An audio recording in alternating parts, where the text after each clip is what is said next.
জানো মা, এখন না ক্ষণে ক্ষণে তোমার কথা মনে পড়ে। বাড়িতে এত মানুষ ভর্তি, তারপরে তোমার শূন্যতা আমাকে অনেক কষ্ট দেয়।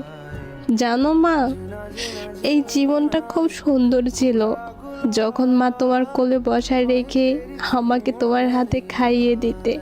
জানো মা, আশেপাশে ছেলে মেয়েগুলো যখন তার মাকে মা বলে ডাকে, তখন আমার অনেক ইচ্ছে করে তোমাকে খুব করে মা বলে ডাকতে।